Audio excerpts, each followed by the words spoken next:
उन्होंने मेरे खाते च पाए 41,50,000 रुपया। तो मेरे अपने जड़े आ वो 6 सालों के है, सारे 8,000 के।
दोस्तों अक्सर ही लोग सोचते हैं कि कदी ना कदी उन्होंने लोटरी जरूर निकले, तो जो लोटरी निकलेगी तो लखां ही सपने उन्होंने अखां विच हुंदे ने, तां जो लोटरी निकलन तो बाद वो की करनगे, इस तरह के ख्वाब जिहड़े ने उन्हां वल्लों सोचे जाते हैं। तो जदों एक खाते दे विच अचानक ही लखां रुपए आ जाण तां उस किस तरह का चेहरा देखने को मिलेगा, ये भी तुहानूं दिखावांगे। तो एक सिस्टम जिहड़ा तुसीं बैंक पिछे देख रहे हो, इस बैंक दे विच एक औरत का खाता है जो कि एक चाह का काम करती है। तो उस चाह जी जो औरत है उस खाते दे विच लखां ही रुपए अचानक आ जाते हैं। तो अचानक आने तो बाद उसनूं कुछ दिनों बाद एक नोटिस भी जड़ा आ जाता है। तो वो नोटिस की है वो भी तुहानूं दसांगे। तो तुहानूं तस्वीरां भी दिखाना चाहांगे कि जिहड़ी औरत चाह का काम करती है। तो ये जो तुसीं दुकान देख रहे हो, ये उस औरत की दुकान है जिहदा पंजाब नैशनल बैंक दे विच जो खाता है। तो उस खाते दे विच जो लखां ही रुपए आए ने, तो उस औरत दे नाल भी गलबात करके देखांगे। तो वो पैसे किस तरह आए, तो किस तरह ही इन्हां नूं नोटिस जिहड़ा है वो इनकम टैक्स वालों भी आया, तो गलबात भी करके देखांगे। तो तुसीं तस्वीरां तुहानूं दिखाना चाहांगे कि ये दुकान है, तो जिस दे विच इस औरत वालों मेहनत मजदूरी करके अपना ढिड जिहड़ा है वो पालिया जाता है। तो कागजात भी तुहानूं दिखावांगे कि इनकम टैक्स वालों जो जिस तरह का नोटिस जारी किया गया, तो वो नोटिस दे विच की कुछ लिखा है वो भी तुहानूं दिखावांगे। तो उस तो पहला तुहानूं ये भी दस दिए कि जिहड़ी जो लेडी जिसके खाते विच लखां रुपए आए ने, तो वो लेडी जिहड़ी है वो बैंक दे विच चाह जिहड़ा है वो देण दा काम करदी सी। तां बैंक दे मैनेजर वालों जिवें दस्सिया जा रहा है कि बैंक दे मैनेजर वालों ही ट्रांसैक्शन जिहड़ी है वो इधर दी उधर की गई।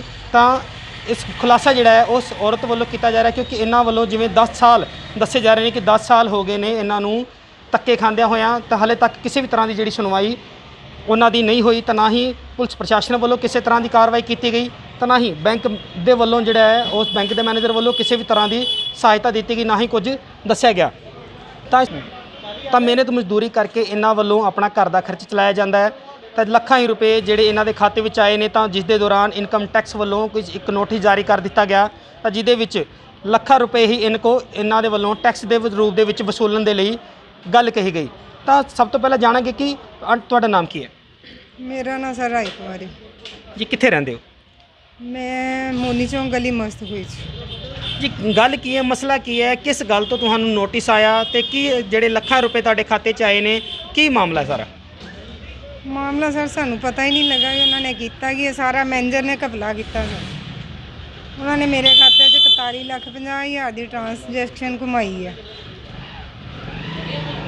कदों तो तुहाडा खाता उस बैंक दे विच हैगा, ते कदों तो तुसीं मैनेजर जो बैंक दे विच कदों तो चाह जिहड़ी है देनी शुरू कीती सी?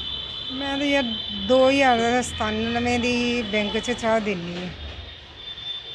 उस तो बाद मैनेजर आया, इन्हें ही किया। बाकी बड़े वधिया वधिया भी मैनेजर आए हैं, पर इन्हें पता नहीं क्यों साढ़े नाल इदां धोखा किया सर। की नाम की मैनेजर दा? हरीश चंद्र जुनेजा।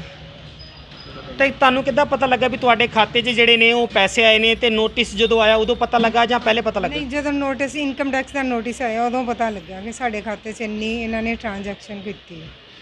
तो जो नोटिस आया फिर किस तरह का माहौल जिहड़ा बनया, तो किस तरह तुहानूं कुछ कॉल्स भी आईयां या इनकम टैक्स वालों कुछ अधिकारी भी तुहानूं मिलन आए? कॉल्स भी इन्होंने करके जो कॉल्स करते फिर सददे इनकम टैक्स से तो डाक राही भेज देंगे, फिर फोन करके सददे तुसीं आओ। फिर मेरे ब्रदर आए, फिर मैं इन्हां नाल गल की, फिर ये मेरे नाल इनकम टैक्स के ऑफिस गए। ਉੱਥੋਂ ਹੋ ਕੇ ਫਿਰ ਅਸੀਂ ਕਮਿਸ਼ਨਰ ਕੋਲ ਪੇਸ਼ ਹੋਏ। 10 ਸਾਲ ਹੋ ਗਏ ਸਾਨੂੰ ਧੱਕੇ ਖਾਂਦੇ ਸੀ। ਤਾਂ ਕਦੋਂ ਦਾ ਮਾਮਲਾ, ਕਦੋਂ ਦਾ? 10 ਸਾਲ ਤੋਂ ਪਹਿਲੇ ਤਾਂ ਕਿਹੜੇ ਸਾਲ ਦੀ ਗੱਲ ਹੈ? 2009-10 ਦਾ। ਤੇ ਤੁਹਾਡੇ ਵੱਲੋਂ ਕਦੀ ਕੋਸ਼ਿਸ਼ ਨਹੀਂ ਕੀਤੀ ਗਈ ਜਾਂ ਬੈਂਕ ਮੈਨੇਜਰ ਨੂੰ ਮਿਲਣ ਦੀ, ਜਾਂ ਉਹਨਾਂ ਦੇ ਅਧਿਕਾਰੀਆਂ ਨੂੰ, ਹੋਰ ਵੱਡੇ ਅਧਿਕਾਰੀ ਨੂੰ ਮਿਲਣ ਦੀ, ਜਾਂ ਪ੍ਰਸ਼ਾਸਨ ਨੂੰ ਮਿਲਣ ਦੀ? ਮਿਲਦੇ ਰਹੇ ਸਰ, ਮੈਨੇਜਰ ਨੂੰ ਮਿਲਦੇ ਨੇ, ਪਰ ਮੈਨੇਜਰ ਮੰਨਦਾ ਹੀ ਨਹੀਂ ਸੀ। ਉਹ ਕਹਿ ਦਿੰਦਾ ਸੀ ਪੈਸੇ ਮੈਡਮ ਦੇ ਹੈਗੇ। ਪਰ ਮੈਂ ਕਹਿੰਦੀ ਸੀ ਜੇ ਮੇਰੇ ਪੈਸੇ, ਫਿਰ ਮੈਨੂੰ ਕੀ ਲੋੜ ਹੈ ਚਾਹ ਦਾ ਕੰਮ ਕਰਨ ਦੀ? ਮੇਰੇ ਪੈਸੇ ਹੁੰਦੇ ਤਾਂ ਫਿਰ ਮੈਨੂੰ ਕੀ ਲੋੜ ਸੀ ਚਾਹ ਦਾ ਕੰਮ ਕਰਨ ਦੀ? ਮੈਂ ਕਿਹਾ ਮੈਂ ਤੁਹਾਡੇ ਕੋਈ ਚਾਹ ਦੇਣ ਆਉਂਦੀ ਹੁੰਦੀ ਸੀ। ਮੰਗ ਹੈਗੀ ਸਰ ਸਾਡੇ ਨਾਲ ਇਨਸਾਫ ਕੀਤਾ ਜਾਵੇ ਬਸ। ਜਿਹੜਾ ਸਾਡਾ ਧੋਖਾ ਹੋਇਆ ਉਹਦਾ ਇਨਸਾਫ, ਜਿਹੜੀ ਉਹਨੂੰ ਸਜ਼ਾ, ਜਿਹੜਾ ਉਹਦੇ ਬੰਦੀ ਦੀ ਸਜ਼ਾ ਉਹਨੂੰ ਦਿੱਤੀ ਜਾਵੇ, ਸਾਡੇ ਨਾਲ ਇਨਸਾਫ ਕੀਤਾ ਜਾਵੇ ਸਰ। ਤੇ ਤੁਹਾਡੇ ਵੱਲੋਂ ਕੀ ਪ੍ਰੂਫ ਹੈਗਾ ਨੇ ਜਿਹੜੇ ਜਿਵੇਂ ਕਿ ਤੁਹਾਡੇ ਜਿਹੜੇ ਖਾਤੇ 'ਚ ਪੈਸੇ ਆਏ ਉਹ ਕਿੰਨੇ ਆਏ, ਕਿੰਨੇ ਪੈਸੇ ਸੀਗੇ ਖਾਤੇ 'ਚ? ਉਹਨਾਂ ਨੇ ਮੇਰੇ ਖਾਤੇ 'ਚ ਪਾਏ 41,50,000 ਰੁਪਇਆ। ਤੇ ਮੇਰੇ ਆਪਣੇ ਜਿਹੜੇ ਆ ਉਹ 6 ਸਾਲਾਂ ਦੇ ਹੈਗੇ ਸਾਰੇ, 8,000 ਤੇ 5 ਰੁਪਏ। ਮੇਰੇ 8,005, ਉਹਨਾਂ ਨੇ 41,50,000 ਦੀ ਟ੍ਰਾਂਜੈਕਸ਼ਨ ਕਮਾਈ। ਤੇ ਜਿਹੜਾ ਇਨਕਮ ਟੈਕਸ ਬਣਦਾ ਹੈ ਉਹ ਕਿੰਨਾ ਉਹਨਾਂ ਵੱਲੋਂ ਦੱਸਿਆ ਗਿਆ? 68,000 ਤੇ 60 ਰੁਪਏ। ਤੇ ਕੁਝ ਪ੍ਰੂਫ ਹੈ ਨਾ ਤੁਹਾਡੇ ਕੋਲ, ਜਿਹੜੇ ਡਾਕੂਮੈਂਟ ਉਹਨਾਂ ਵੱਲੋਂ ਇਨਕਮ ਟੈਕਸ ਦੇ ਵੱਲੋਂ ਜੋ ਨੋਟਿਸ ਜਾਰੀ ਕੀਤਾ ਗਿਆ, ਉਹ ਜਿਹੜਾ ਤੁਹਾਡੇ ਨੂੰ ਆਇਆ, ਉਹ ਦਿਖਾਉਣ ਦੀ ਕੋਸ਼ਿਸ਼? ਸਾਰੇ ਨੋਟਿਸ ਤਾਂ ਪ੍ਰੂਫ ਵੀ ਤੁਹਾਨੂੰ ਦਿਖਾਉਣਾ ਚਾਹਾਂਗੇ। ਇਹ ਜੋ ਕਾਗਜ਼ਾਤ ਤੁਸੀਂ ਦੇਖ ਰਹੇ ਹੋ, ਇਹ ਜਿਹੜੇ ਇਨਕਮ ਟੈਕਸ ਵੱਲੋਂ ਭੇਜੇ ਗਏ ਨੇ, ਤੇ ਕੁਝ ਡਾਕੂਮੈਂਟ ਜਿਹੜੇ ਇਹਨਾਂ ਦੇ ਬੈਂਕ ਦੀ ਸਟੇਟਮੈਂਟ ਜਿਹੜੀ ਹੈ ਉਹ ਵੀ। ਤਾਂ ਇਹ ਸਟੇਟਮੈਂਟ ਤੁਹਾਨੂੰ ਦਿਖਾਉਣਾ ਚਾਹਾਂਗੇ, ਜਿਹਦੇ ਵਿੱਚ ਟ੍ਰਾਂਜੈਕਸ਼ਨ ਜਿਹੜੀ ਹੈ ਕਦੋਂ ਤੋਂ ਕਦੋਂ ਤੱਕ ਹੋਈ, ਕਿੰਨੇ ਵਜੇ ਹੋਈ, ਇਹ ਸਾਰਾ ਕੁਝ ਸਟੇਟਮੈਂਟ ਦੇ ਵਿੱਚ ਇੱਥੇ ਮੌਜੂਦ ਹੈ। ਤੇ ਜਿਹੜੇ ਪੈਸੇ ਜਿਹੜੇ ਨੇ ਇਹਨਾਂ ਦੇ ਖਾਤੇ ਵਿੱਚ ਆਏ, ਉਹ ਵੀ ਤੁਹਾਨੂੰ ਰਕਮ ਦਿਖਾਵਾਂਗੇ ਕਿ ਉਹ ਰਕਮ ਕਿੰਨੀ ਹੈ, ਤੇ ਟੈਕਸ ਦੇ ਰੂਪ ਦੇ ਵਿੱਚ ਜੋ ਰਕਮ ਬਣਦੀ ਹੈ ਤਾਂ ਉਹ ਰਕਮ ਕਿੰਨੀ ਹੈ, ਉਹ ਵੀ ਤੁਹਾਨੂੰ ਕਾਗਜ਼ਾਤ ਦੇ ਵਿੱਚ ਦਿਖਾਵਾਂਗੇ। ਬੜੀ ਮਿਹਨਤ ਦੇ ਨਾਲ ਪਾਈ ਜਿਹੜੀ ਹੈ ਜੋੜੀ ਜਾ ਰਹੀ ਹੈ। ਤਾਂ ਅਚਾਨਕ ਹੀ ਜਿਹੜਾ ਹੈ ਉਹ ਅਕਾਊਂਟ ਦੇ ਵਿੱਚ ਟ੍ਰਾਂਜੈਕਸ਼ਨਾਂ ਹੁੰਦੀਆਂ ਨੇ। ਉਸ ਤੋਂ ਬਾਅਦ ਇਨਕਮ ਟੈਕਸ ਵੱਲੋਂ ਨੋਟਿਸ ਜਾਰੀ ਕਰ ਦਿੱਤਾ ਜਾਂਦਾ ਹੈ ਕਿ ਜੋ ਕਿ ਇਨਕਮ ਟੈਕਸ ਜੋ ਕਿ ਤੁਹਾਡੇ 41 ਲੱਖ ਰੁਪਏ ਦੀ ਗੱਲ ਕੀਤੀ ਜਾਂਦੀ, 41 ਲੱਖ ਕੁਛ ਰੁਪਏ ਜਿਹੜੇ ਨੇ ਉਹ ਖਾਤੇ ਦੇ ਵਿੱਚ ਪਾਏ ਗਏ। ਉਸ ਤੋਂ ਬਾਅਦ ਉਹ ਕੱਢ ਵੀ ਲਏ ਗਏ। ਤਾਂ ਫਿਰ ਜਿਹੜਾ ਨੋਟਿਸ ਜਿਹੜਾ ਜਾਰੀ ਕੀਤਾ ਗਿਆ, ਉਹ ਲੱਖਾਂ ਰੁਪਏ ਹੀ ਇਨਕਮ ਟੈਕਸ ਦੇ ਰੂਪ ਦੇ ਵਿੱਚ ਜਿਹੜੇ ਮੰਗੇ ਗਏ।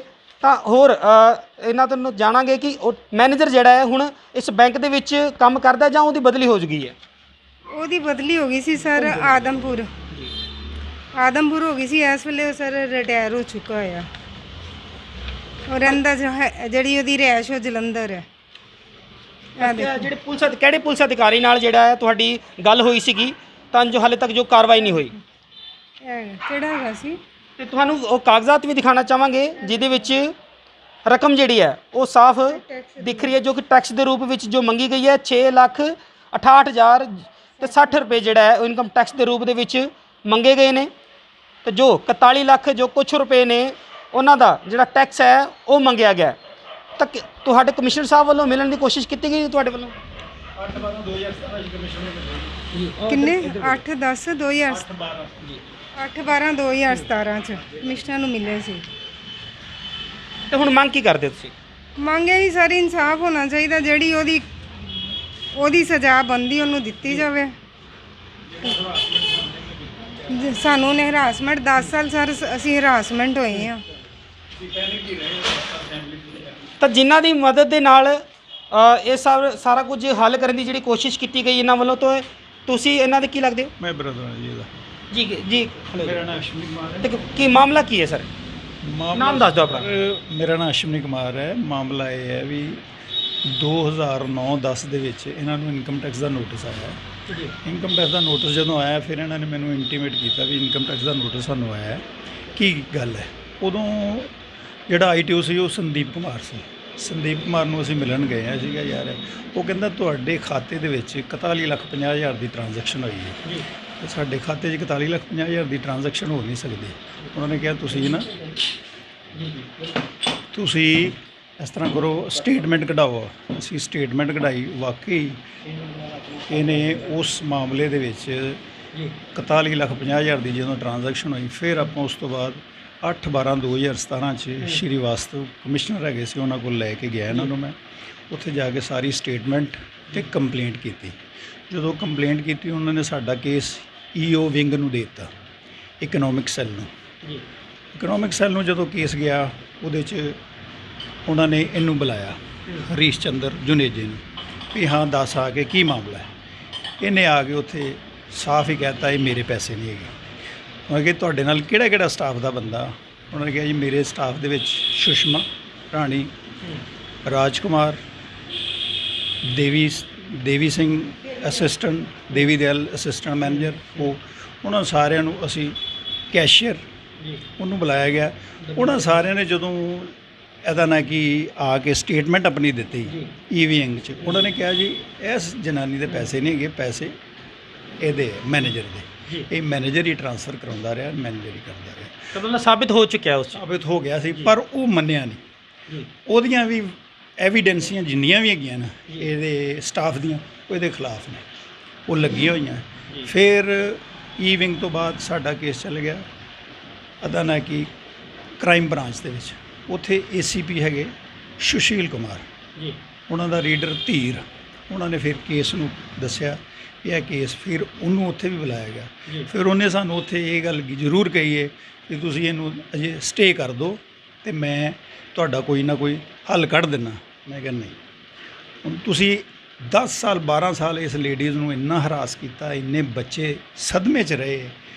ਅਦਾ ਨਾ ਕਿ ਇੱਕ ਜਨਾਨੀ ਰੋਜ਼ ਦੇ ਭਾਂਡੇ ਜੂਠੇ ਮਾਂਜ ਕੇ ਤੇ ਆਪਣੇ ਪਰਿਵਾਰ ਨੂੰ ਚਲਾਵੇ ਤੇ ਉਹਦੇ ਨਾਲ ਇਹੋ ਜਿਹਾ ਗਲਤ ਸਿਸਟਮ ਕੀਤਾ ਜਾਵੇ ਤੇ ਬਹੁਤ ਭੈੜੀ। ਆਖਿਰ ਹੁਣ ਕੀ ਕਾਰਵਾਈ ਕੀ ਹੋਈ ਹੈ? ਇਹ ਕਾਰਵਾਈ ਜੇ ਚੱਲ ਗਈ ਹੈ ਤੇ ਇਸ ਕਾਰਵਾਈ ਤੇ ਪੂਰਾ ਇਨਸਾਫ ਹੋਣਾ ਚਾਹੀਦਾ। ਇਹਦੇ ਤੇ ਜੋ ਬਣਦੀ ਕਾਨੂੰਨੀ ਕਾਰਵਾਈ, ਇੱਕ ਤੇ 420 ਦਾ ਇਹਦੇ ਤੇ ਕੇਸ ਹੋਣਾ ਚਾਹੀਦਾ, ਇਸ ਬੰਦੇ ਨੂੰ ਅੰਦਰ ਕਰਨਾ ਚਾਹੀਦਾ। ਮੈਂ ਤੇ ਚਾਹੁੰਦਾ ਵਾਂ ਸਾਡਾ ਇਹਦੇ ਨਾਲ ਕੋਈ ਸਮਝੌਤਾ ਨਹੀਂ ਕਿਸੇ ਕਿਸਮ ਦਾ। ਹੁਣ ਪਰਚਾ ਦਰਜ ਕੀਤਾ ਗਿਆ ਪ੍ਰਸ਼ਾਸਨ ਵੱਲੋਂ? ਹਾਂ, ਹੁਣ ਪ੍ਰਸ਼ਾਸਨ ਵੱਲੋਂ ਥੋੜਾ ਪਰਚਾ ਦਰਜਾ ਕੀਤਾ ਗਿਆ। ਮੇਰਾ ਜੋ ਮੈਨੂੰ ਇਹਨਾਂ ਨੇ ਬੁਲਾਇਆ ਸੀ, ਇੱਥੇ ਹੈਗੇ ਸਬ ਇੰਸਪੈਕਟਰ ਸ਼ਮਸ਼ੀਰ ਸਿੰਘ C ਡਿਵੀਜ਼ਨ ਥਾਣੇ 'ਚ, ਉਹਨਾਂ ਨੇ ਬੁਲਾ ਕੇ ਸਾਨੂੰ ਕਿਹਾ ਵੀ ਇਹ ਤੁਹਾਡੀ ਸਟੇਟਮੈਂਟ ਆਈ ਹੈ ਉੱਥੋਂ ACP ਵੱਲੋਂ, ਇਹ ਠੀਕ ਹੈ। ਅਸੀਂ ਪੜ੍ਹ ਕੇ ਹੈਗਾ ਠੀਕ, ਉਹਨਾਂ ਨੇ ਪਰਚਾ ਹੁਣ ਦਰਜ ਕੀਤਾ। ਅੱਗੋਂ ਹੁਣ ਕੀ ਪ੍ਰਸ਼ਾਸਨ ਕਰਦਾ ਜੀ ਇਹ ਤੇ ਉਹੀ ਜਾਣਦਾ। ਤਾਂ ਪਰਚਾ ਜਿਹੜਾ ਹੈ ਉਹ ਦਰਜ ਕਰ ਲਿੱਤਾ ਗਿਆ ਜੋ ਕਿ ਦੱਸਿਆ ਜਾ ਰਿਹਾ। ਤਾਂ ਹੁਣ ਅਧਿਕਾਰੀਆਂ ਨਾਲ ਵੀ ਗੱਲਬਾਤ ਕਰਕੇ ਦੇਖਾਂਗੇ ਇਸ ਸਾਰੇ ਮਾਮਲੇ ਉੱਤੇ ਉਹਨਾਂ ਦਾ ਕੀ ਕਹਿਣਾ ਹੈ। ਇਹ ਇੱਕ ਬੈਂਕ ਹੈਗਾ ਹੰਸਲੀ ਬਾਜ਼ਾਰ 'ਚ, ਪੰਜਾਬ ਨੈਸ਼ਨਲ ਬੈਂਕ। ਉੱਥੇ ਮੈਨੇਜਰ ਜਿਹੜੇ ਮਿਸਟਰ ਹਰੀਸ਼ ਤਨੇਜਾ ਸੀਗੇ, ਹੀ ਬਿਲੋਂਗਸ ਟੂ ਜਲੰਧਰ। ਉਹ ਇੱਥੇ 2009 'ਚ ਪੋਸਟਡ ਰਹੇ ਇੱਥੇ। ਤੇ ਹੋਇਆ ਇਸ ਤਰ੍ਹਾਂ ਕਿ ਉਹਨਾਂ ਨੇ ਉਹਨਾਂ ਦੀ ਬਾਹਰ ਚਾਹ ਦੀ ਦੁਕਾਨ ਲਗਾਉਂਦੀ ਸੀਗੀ ਰਾਜ ਰਾਣੀ, ਉਹਦਾ ਜਿਹੜਾ ਆਪਣੇ ਚੌਂਕ ਮੋਨੀ ਥਾਣਾ ਸੀ ਡਿਵੀਜ਼ਨ ਦੇ ਏਰੀਆ 'ਚ ਰਹਿੰਦੀ ਸੀ ਜਿਹੜੀ, ਉਹ ਉੱਥੇ ਚਾਹ ਦੀ ਦੁਕਾਨ ਕਰਦੀ ਸੀਗੀ। ਅਤੇ ਉਹਨਾਂ ਨੇ ਉਹਦਾ ਮਤਲਬ ਅਕਾਊਂਟ ਖੁਲਾ ਕੇ ਬੈਂਕ 'ਚ, ਅਤੇ ਉਸ ਤੋਂ ਬਾਅਦ ਉਹਨੂੰ ਕੁਝ ਪਤਾ ਨਹੀਂ ਸੀ ਕਿ ਇਹ ਮੇਰਾ ਬੈਂਕ ਅਕਾਊਂਟ ਕਿਉਂ ਖੁਲਾ ਰਿਹਾ। ਉਹਨੂੰ ਕਹਿੰਦੇ ਕਿ ਤੇਰੇ ਚਾਹ ਦੇ ਪੈਸੇ ਵਗੈਰਾ ਸੀ ਅਸੀਂ ਜਮ੍ਹਾਂ ਕਰਾ ਦਾਂ ਕਰਾਂਗੇ। ਅਤੇ ਉਹਨਾਂ ਨੇ ਸਾਰਾ ਕਰਕੇ ਉਹਦਾ ਬੈਂਕ ਅਕਾਊਂਟ ਖੁਲਾ ਕੇ ਅਤੇ ਉਹਦੇ ਟੋਟਲ ਜਿਹੜੀ ਆ ਮਤਲਬ ਡਿਫਰੈਂਟ ਡੇਟਸ 'ਚ ਕੋਈ 41.5 ਲੱਖ ਦੀ ਸਰਕੂਲੇਸ਼ਨ ਕੀਤੀ ਸੀਗੀ ਉਹਨਾਂ ਨੇ। ਔਰ ਉਹਨੂੰ ਲੇਡੀ ਨੂੰ ਤਾਂ ਪਹਿਲੇ ਪਤਾ ਨਹੀਂ ਸੀ, ਲੇਕਿਨ ਉਹਨੂੰ ਜਦੋਂ ਫਿਰ ਉਹ ਇਨਕਮ ਟੈਕਸ ਵੱਲੋਂ 6.5 ਲੱਖ ਦਾ ਜਦੋਂ ਉਹਨੂੰ ਇਨਕਮ ਟੈਕਸ ਆਇਆ, ਦੈਨ ਉਹਨੇ ਕੰਪਲੇਂਟ ਫਾਈਲ ਕੀਤੀ। ਕੰਪਲੇਂਟ ਫਾਈਲ ਕਰਕੇ ਅਤੇ ਅਸੀਂ ਉਹ ਕੰਪਲੇਂਟ ਦੇ ਨੂੰ ਲੈ ਕੇ ਉਹਦੀ ਇਨਕੁਆਇਰੀ ਜਿਹੜੀ ਆ ਕੀਤੀ ਇਕਨੋਮਿਕ ਫੈਂਸਿਸ ਵਿੰਗ ਨੇ। ਉਹ ਮੇਰੇ ਕੋਲ ਆਈ, ਫਿਰ ਮੈਂ ਉਹਨੂੰ ਪ੍ਰੋਪਰ ਜਿਹੜਾ ਇਨਕੁਆਇਰੀ ਨੂੰ ਕੰਡਕਟ ਕੀਤਾ। ਔਰ ਅਸੀਂ ਦੇਖਿਆ ਕਿ ਇਹ ਜਿਹੜਾ ਮੈਨੇਜਰ ਹੈ ਉਹਨੇ ਆਪਣੇ ਬੈਨੀਫਿਟ ਵਾਸਤੇ ਉਹ ਇਹਨੂੰ ਪੈਸੇ ਨੂੰ ਮਿਸਯੂਜ਼ ਕੀਤਾ, ਬੈਂਕ ਦੇ ਨੂੰ 420 ਕੀਤੀ ਇਹਨੇ, ਔਰ ਬ੍ਰੀਚ ਆਫ ਟਰਸਟ ਕੀਤਾ ਉਹਨੇ। ਅਤੇ ਉਸ ਨੂੰ ਲੈ ਕੇ ਆਪਾਂ ਫਿਰ ਉਹ ਜਿਹੜੀ ਪ੍ਰੋਪਰ ਇਨਕੁਆਇਰੀ ਜਿਹੜੀ ਆ ਉਹਨੂੰ ਅਸੀਂ ਕਮਿਸ਼ਨਰ ਸਾਹਿਬ ਨੂੰ ਭੇਜੀ, ਜਿਨ੍ਹਾਂ ਨੇ ਕਿ ਆਰਡਰ ਕੀਤੇ ਆ ਕੇਸ ਰਜਿਸਟਰ ਦੇ। ਸਰ ਪੈਸੇ ਕਿੱਥੋਂ ਆਏ, ਕਾਹਦੇ ਸੀਗੇ ਪੈਸੇ, ਕੁਝ ਪਤਾ ਨਹੀਂ? ਦੇਖੋ ਇਹ ਅਸੀਂ ਹੁਣ ਇਨਵੈਸਟੀਗੇਸ਼ਨ ਚੱਲੇਗੀ ਨਾ, ਇਨਵੈਸਟੀਗੇਸ਼ਨ ਪਤਾ ਲੱਗੇਗਾ। Now investigation is with SHO C division. ਇਹ ਸਾਰਾ ਜਿਹੜਾ ਪੈਸਾ ਕਿੱਥੋਂ ਆਇਆ, ਕੀ ਸੀਗਾ ਸੋਰਸ ਆਫ ਮਨੀ, ਇਹ ਤਾਂ ਹੁਣ ਇਨਵੈਸਟੀਗੇਸ਼ਨ ਪਤਾ ਲੱਗੇਗਾ। ਸਟਿਲ ਮਤਲਬ ਅਸੀਂ ਜਿਹੜਾ ਉਹਦਾ ਜਿਹੜਾ ਕੇਸ ਰਜਿਸਟਰਡ ਕਰਵਾਤਾ after inquiry. Income tax department ਨੂੰ ਕੀ ਮੈਸੇਜ ਦਿੱਤਾ ਗਿਆ? ਹਾਂਜੀ, ਇਨਕਮ ਟੈਕਸ ਡਿਪਾਰਟਮੈਂਟ ਨੂੰ ਕੀ ਕਿਹਾ ਤੁਸੀਂ ਫਿਰ? ਇਨਕਮ ਟੈਕਸ ਡਿਪਾਰਟਮੈਂਟ ਜਿਹੜਾ ਆਪਣਾ ਅਲੱਗ ਕਰ ਰਿਹਾ ਜੀ ਇਨਕੁਆਇਰੀ। ਜੀ ਹਾਂ ਜੀ, ਉਹਦੇ 'ਚ ਹੁਣ ਜੇ ਗਿਲਟੀ ਪਾਇਆ ਜਾਂਦਾ ਜਿਹੜਾ ਇਨਕੁਆਇਰੀ ਵਿੱਚ, ਤਾਂ ਅਸੀਂ ਜਿਹੜਾ ਪ੍ਰਾਈਮਾ ਫੇਸੀ ਇਨਕੁਆਇਰੀ ਵਿੱਚ ਤੇ ਨਾਓ ਹੀ ਇਜ਼ ਗਿਲਟੀ। ਜੀ ਗਿਲਟੀ। ਉਸ ਤੋਂ ਬਾਅਦ ਜੇ ਇਨਵੈਸਟੀਗੇਸ਼ਨ ਵਿੱਚ ਕੰਪਲੀਟ ਇਨਵੈਸਟੀਗੇਸ਼ਨ ਹੁੰਦੀ ਹੈ, ਉਹਦੇ ਖਿਲਾਫ ਜਿੰਨੀ ਐਵੀਡੈਂਸ ਆਉਂਦੀ ਹੈ, ਤਾਂ ਫਿਰ ਉਹਦਾ ਜਿਹੜਾ ਇਨਕਮ ਟੈਕਸ ਜਿਹੜਾ ਉਹਨੂੰ ਅਸੀਂ ਇਨਫੋਰਮ ਕਰ ਦੇਣਗੇ ਜਿਹੜੇ ਇਨਵੈਸਟੀਗੇਸ਼ਨ ਅਫਸਰ ਹੈ ਕਿ ਇਹ ਗਲਤ ਜਿਹੜਾ ਪੈਸਾ ਇਹਨੂੰ ਲੇਡੀ ਨੂੰ ਤੁਸੀਂ ਨੋਟਿਸ ਭੇਜਿਆ दैट इज़ मतलब बात होगा जो भी होगा ठीक आफ्टर इन्वेस्टिगेशन। ठीक है